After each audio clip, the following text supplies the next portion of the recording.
I'm waiting for the stardust to settle. I'm deeply honored to be standing in front of you this evening. I have brought to you a dog-eared, coffee-stained, old book of mine which has been living with me for 20 years. Maybe every one of you have this already and know the story already. Toto Chan. I read this story when I was 12, maybe 14. It's a story of one man's enduring love for children. In his school in Japan, children study in an abandoned railroad carriage in a magical setting, unaware of the imminent war outside. It's 1939 in Japan. And the school is bombed during the war. And one adult survivor, Toto Chan, goes in search of the other survivors from the school and finds that every child, now an adult, is resurrecting the country out of the darkest tragedies of human history. And she wonders, what gave them the hope, the courage, the faith, and the resilience to shine through this darkness? And she traces it back to this one man's love for the children in his fold and how it shaped everyone's destiny. This story wouldn't leave me. I grew up wanting to build a school like this. And I dreamt of a school where every child will be loved, celebrated, and nourished for who they are, irrespective of their ability, irrespective of their strata, color, irrespective of anything else. Yellow Train is a realization of that dream. Today, when you walk into the school, you will see the soul of the school hidden in the laughter of the children, the happy faces of the teachers, and the warmth of our shared energy. But the road to this realization hasn't been easy. It's been long and arduous. I read from Abdul Kalam once where he said, dreams are not what you get in your sleep. Dreams are what don't allow you sleep. So I've been haunted by this dream. But I think I didn't have the courage to give up my safe corporate career and chase this dream. So I spent 12 to 14 years working in the corporate sector and being haunted by this dream. And when my own two daughters arrived and when they started going to school, I came in close contact with the lifeless, soulless method of teaching children, and more than that, the apathy and indifference with which children were treated. Now my dream became a desperation, and one impulsive morning, my husband and I quit our jobs and moved to Coimbatore. We started the kindergarten with 3 children. And when people would walk into our kindergarten, they would find the place beautiful with tree houses and sand pits and little yellow train and hammock and nook and cranny to play and hide. And then they also realized there were no blackboards, no books, and no curriculum. The speed with which they walked in, they walked out. And I realized that if I didn't engage with parents, and I didn't enroll the community, I had no future for this dream. And the parents became an intrinsic part of my story. I started reading with them, I started talking to them. I took my passionate subject of child development into their lives and into their hearts.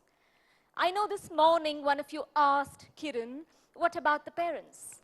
And when I'm in conferences like this, many schools talk about how their destiny or fate is defined by the mood of the parent.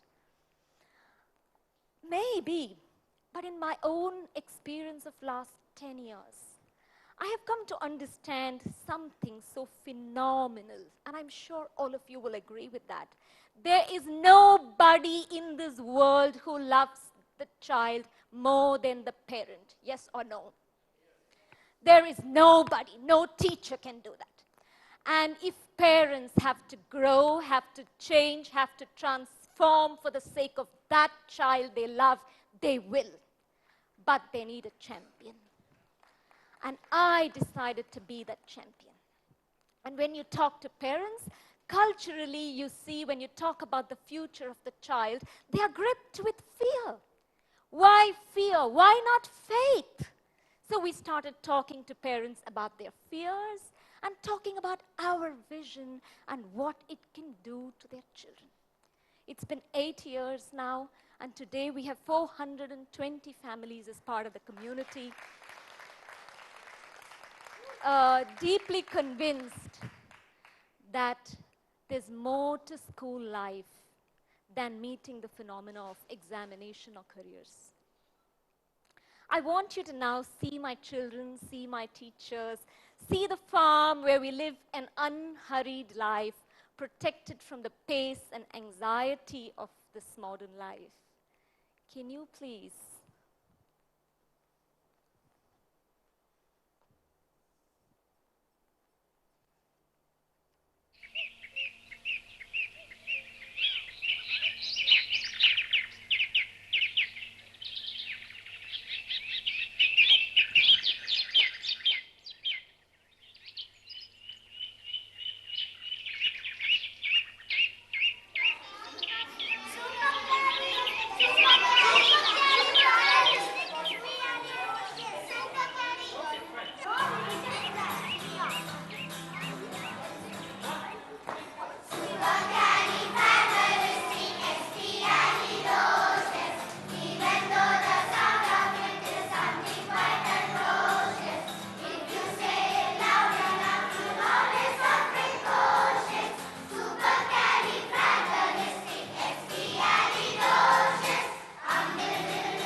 Okay.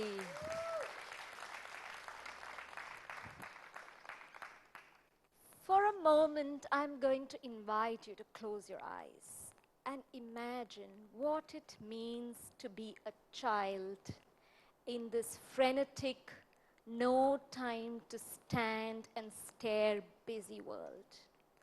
Children have a packed school life, an even more packed home life, and performance demands made both at home and school, leaving them no room or access to childhood.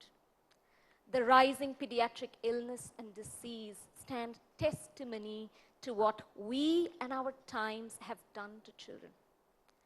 Kim John Payne, an author I greatly adore, calls this an undeclared war on childhood. And at Yellow Train, our first promise is unhurried childhood. You don't need to grow up and become an adult too soon.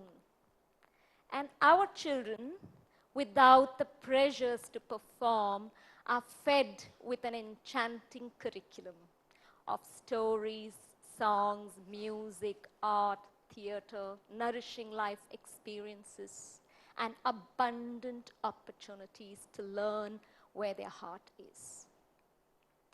Now they spend 15 years like this in an unhurried fashion. What is our vision?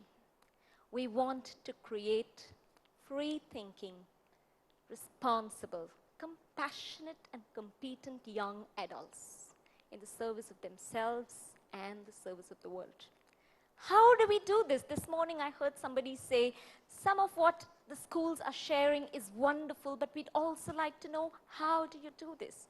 I want to show 3 magical words that we have in our school, and I want to talk about rituals we have around these 3 magical words.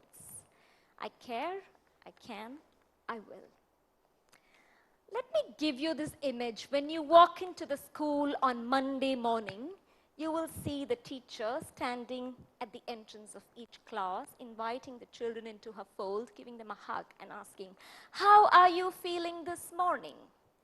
And the child says, excited, curious, maybe somebody says, I'm angry, I had a fight with someone in the van. And they begin the week by anchoring themselves in their feeling life and the feeling life of the class.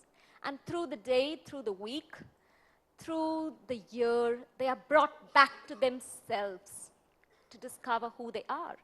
On Friday evening, we have this beautiful practice. All the teachers and the children, we do this together, where we all write a love letter to ourselves. What do we love about us this week? What did I do? And you'll find some amazing things. Just before I came for this talk, I went to class 7, and one of my short-tempered friends, he's written, this week I'm so proud of myself because I withheld from kicking Samarth on his face in the football ground.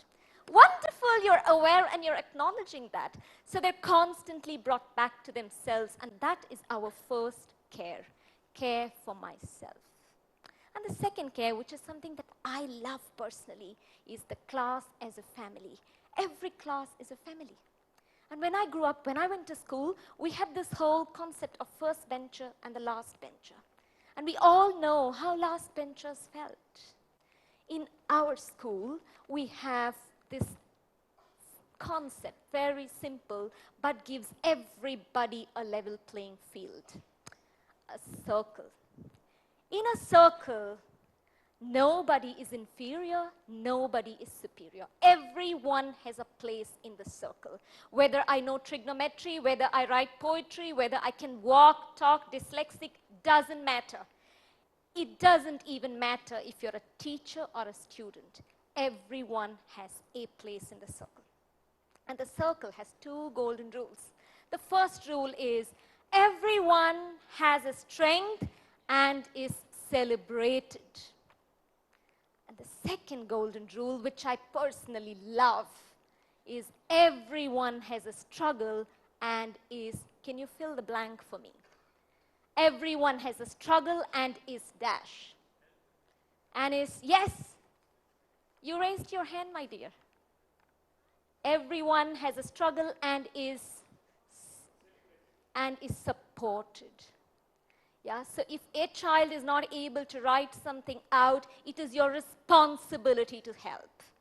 So these are the 2 golden rules that holds the circle. And this is the care for the class as a family. And then the care for the world that they live in. And the second magic word is I can, and I think Kiran spoke a lot about it this morning. I just bring you 2 beautiful perspectives from I can. The first one, ability comes from doing, not watching. We all agree. And I'm sure many of you here are great fans of John Holt, much as I am. And John Holt, in his book, makes a joke. He says, who needs the most practice in speech in school years? Who needs it? The children. Who gets the most practice in speech? The teachers. Isn't it ridiculous? So if you want children to write, give them opportunities to write. If you want them to create, give them opportunities to create. If you want them to speak, give them opportunities to speak. If you want them to problem solve, give them problems to solve. Create opportunities. That's the first aspect of the CAN. The second aspect of the CAN that I want to share is this big word, competition. And sometimes parents have asked me, all right, wonderful, you keep your children in this la-la land. That's what is a joke that goes on WhatsApp in our school community. But how will they cope with the real world? And I personally don't like this word, cope. We don't want our children to merely cope. We want our children to meet the world and transform it. And I say replace the word competition with competence. The sun shines for everyone. I don't need to steal your sunlight to shine. And we want children to believe there is abundance. We all come from a place of abundance, not scarcity. And that is what we want our children to carry with them when they go to meet the world. And the third one, let me share with you something that happened once in our assembly. There was a Chennai floods and Coimbatore was so close, and we had an assembly and children were doing relief work. And there was one boy, he was at that time in grade 1, and he raises his hands. And I asked him, what is it? And he says, Akka, the government said that they're giving 5,000 crores. Why should we do anything? Now, he doesn't even know what a government is. He doesn't know its spelling. He doesn't know what a crore is. He doesn't even know how many numbers are in 5,000, how many zeros. Is this the kind of mood? Is this the kind of apathy and indifference we want our children to go into the world with? And it was such an aha moment for us. So in I Will, we have our children, young children working with their hands to strengthen their will, the primary children working in the farm to strengthen their will, the middle and high school children going into the village and the community and working with it. All of this to have this impulse for action. And I think with these three magical words, they can meet the world. They can meet their destiny. Well, somebody can ask me, is it easy? No, it isn't. But I have a theory here. It's easier to build strong children than to repair broken men. I repeat that. It's easier to build strong children than to repair broken men. Yeah, now I want to talk about my heroes. Who do you think are my heroes? Who do you think? Teachers, yes, my teachers. We have this t-shirt and we have framed it and put it on the wall. It says, happy teachers will change the world. We learn a lot from Rudolf Steiner, and Rudolf Steiner says, who you are educates the child far more than what you teach. And you project the condition of your soul onto your students. Now, if this is the tall order in front of a teacher, programs on professional development or lesson plan or curriculum or creative discipline alone is grossly insufficient when compared to the tall order put in front of these beings. And in our school, we have this beautiful, beautiful practice, a ritual, a body called Happy Teachers Sangha. Its only raison d'etre is to look at well-being, inner life, spiritual life, emotional life, healing, and happiness of teachers. And when teachers are anchored like this, they understand that the only real anchoring that children need in their care is relationship. Would you all agree? For young children, especially, Steiner says, until the age of 14, 3 to 14, the only real tool that any teacher has is the power of building and sustaining a relationship. And since we care deeply about this, we go to any length to build this relationship. We write letters to them, we visit them in their homes. I'm not joking. I actually brought this letter to read for you. After summer holidays, one of my colleagues has written this to her children. Dear children, this is Chitra Akka from Yellow Train. Hope you all had a great time during the holiday, and I'm sure you all must have grown up a little more. I too had wonderful holidays, and once in a while I would wonder what each one of you are doing. Did anyone tell you Vikram uncle bought a few cows and calves, some more for our farm, and you're going to be delighted to see them? The youngest calf would reach a hip when you stand to pet it, whereas there are calves as tall as you. Last year was one wonderful year where each one of you took such good care of each other, and all the teachers greatly appreciated our family for it. I'm proud of each one of you. Now I have a request to make. Will each one of you watch out for the new children that are coming and help them feel comfortable? There are going to be 7 of them. Do any one of you feel as if you've forgotten certain things which you've learned last year? Maybe you forgot how to do long division, 7 times table. Let me share a secret. Grown-ups also feel like this, especially after a long break. Now, this is a letter that goes to the children. And one of the things, if you come and meet a Yellow Train parent and ask, what is this one thing that you love about this school? They will say, home visit. Our teachers visit every child in the school. So when we open the school, 2 weeks are kept aside for 40 teachers to visit 400 families. And this is where we put the relationship in. And I want to share with you as a closing note a very deeply personal and moving experience. We had a parent who fought cancer for 4 years and passed on. And 2 days before her passing away, she called 7 of our teachers to the hospital, and she said, I'm handing over my 7-year-old in your care, and this gives me some peace and rest. And this is where the community puts our teachers, and this is why they are my heroes. Thank you.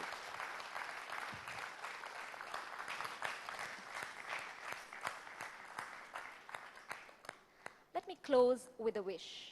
As young children, we all found some feather or hair and closed our eyes and made a wish. Let me make a wish. Right to education has become part of the national discourse. I wish right to childhood becomes an impulse for educational reform. And I wish that celebrating childhood becomes a preoccupation for every teacher and every school in our country. In the name of children. Thank you.